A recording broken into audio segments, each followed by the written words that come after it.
Before we get into this episode, I want to give a massive shout out to Richard Roundtree. 1,000 subscribers doesn't sound like a lot, but to us it is. We keep growing exponentially. Since we've been dropping interviews and reviews and everything, people are really coming to the channel and finding us. We love that. We love that. And Richard is one of those people that found us, subscribed, and he let us know that he was number 700. You are number 700 and you will get a free air guitar.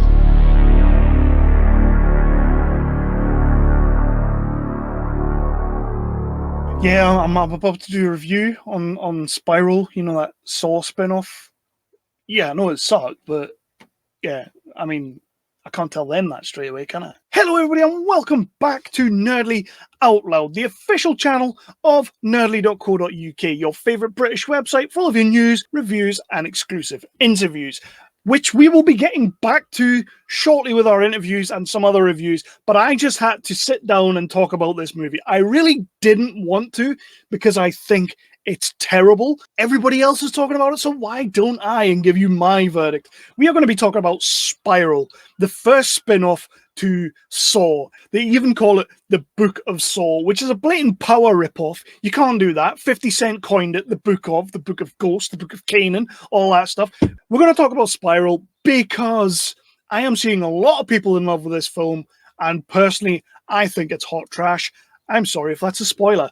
First of all, though, please do hit all those lovely things down below. All these other YouTubers are doing it. They ask you to like, subscribe, and ding the bell.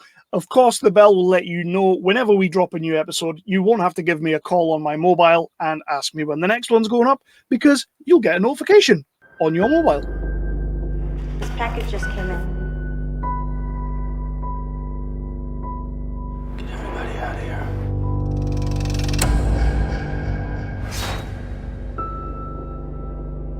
Play me.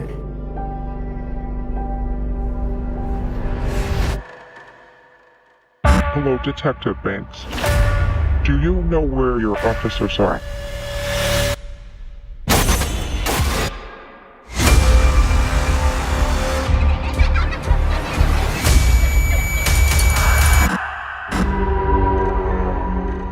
Jigsaw? Wait, I thought the Jigsaw killer was So dead. Spiral, the passion project of one Chris Rock, the project that has got everybody saying, oh, Chris Rock's doing something different now. He's not just doing the comedy. He's not just playing a zebra. He's not just swearing all over the place. He's doing something else. Let me tell you, people, in this movie, he does the comedy, he does the swearing, and he may as well be a frigging animated zebra for my money. So yeah, everybody got hyped about the new Saw movie, Spiral, because Chris Rock was in there, Samuel L. Jackson's in there, Max Minghella's in there, and we're bringing back the Saw franchise, which has died the last 3 movies. It has just died. We are a far cry away from the original Saw movie. Remember that feeling when you sat and watched Saw, and at the end, when, spoilers by the way for a 20-year-old movie, at the end though, when Jigsaw stands up in the middle of the room and it turns out he was the guy dead in the bathroom all along, and you went, oh shit, you just didn't know what to think. You rolled into the next Saw movie. How are they going to trick me this time? And although the twist isn't as good, it still kind of gets you. And then you go into the 3rd movie, and it's like, you know what? This is getting a bit old. You go into the 4th, the 5th, the 6th, the 7th, the 8th, the 9th, the 10th, and it's like, you know what? It's basically, at this point, just torture porn.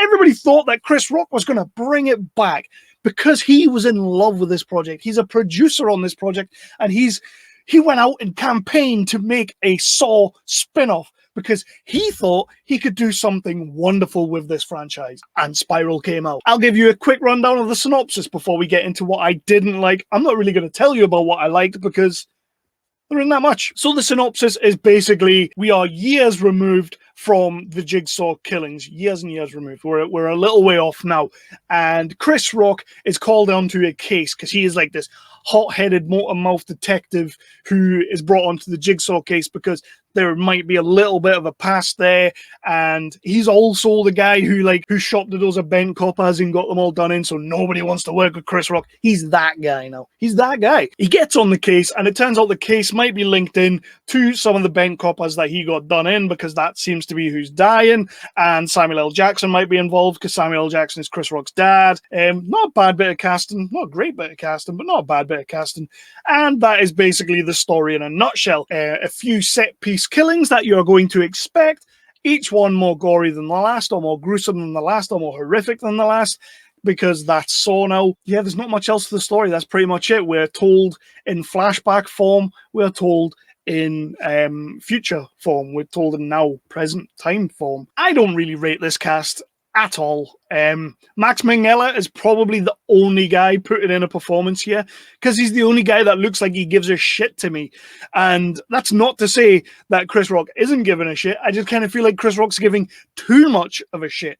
I mean, let's talk about Chris Rock for a second, because he's essentially just playing Chris Rock. He is essentially playing Lethal Weapon for Chris Rock. We're not getting a new Chris Rock here. Okay, is he trying to be a little bit more serious? But in the process of being serious, he's just shouting his lines. That's all he's doing. Shouting. Like, amplifies a normal copper, a normal person's role to 1,000,000 and shouts, "Yo! I'm over here! I'm out there!" This is not a new Chris Rock. If you think you're getting a new Chris Rock, you certainly ain't.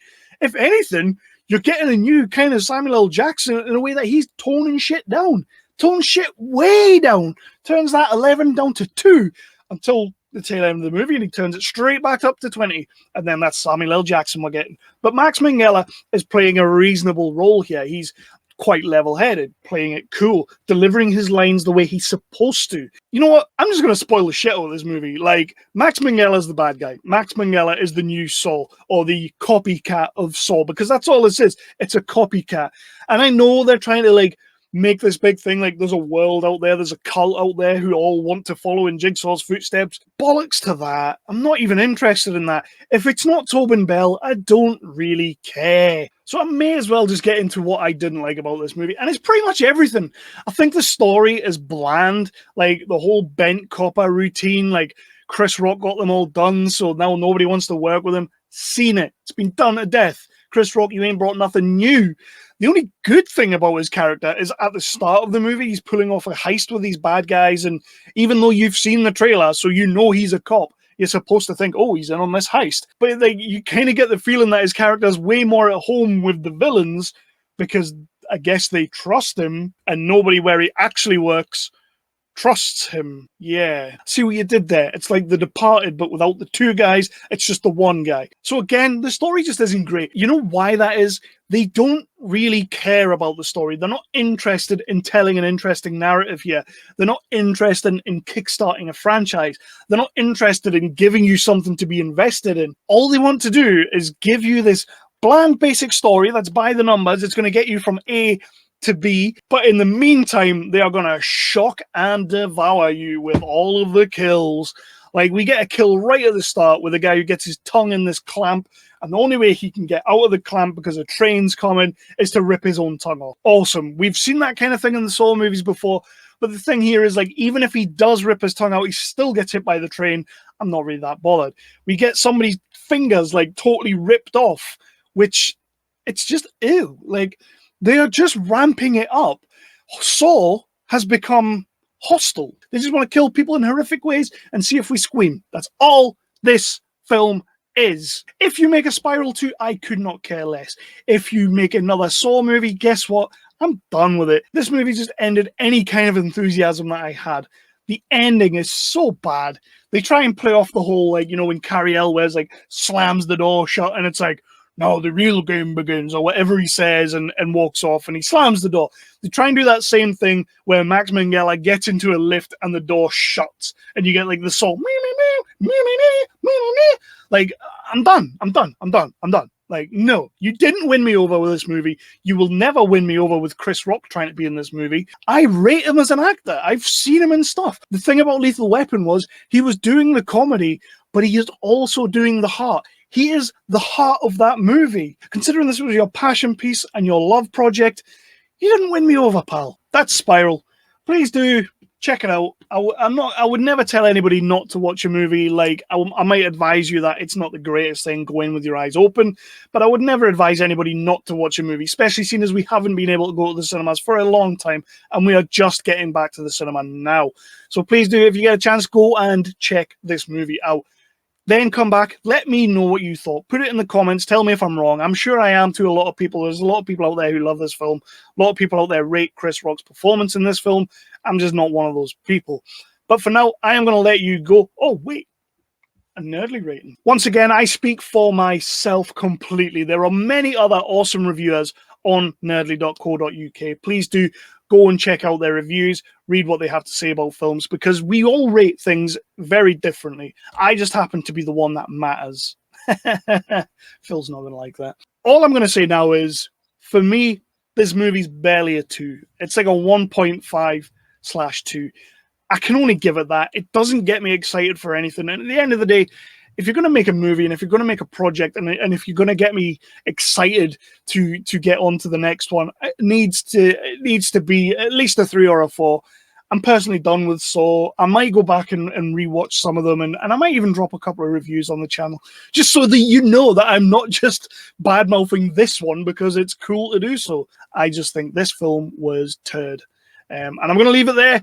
I have been Kevin Halden from Nerdly Out Loud, the official channel of nerdly.co.uk, your favourite British home for all of your news, reviews, and exclusive interviews. More interviews incoming, more reviews incoming. I will see you soon.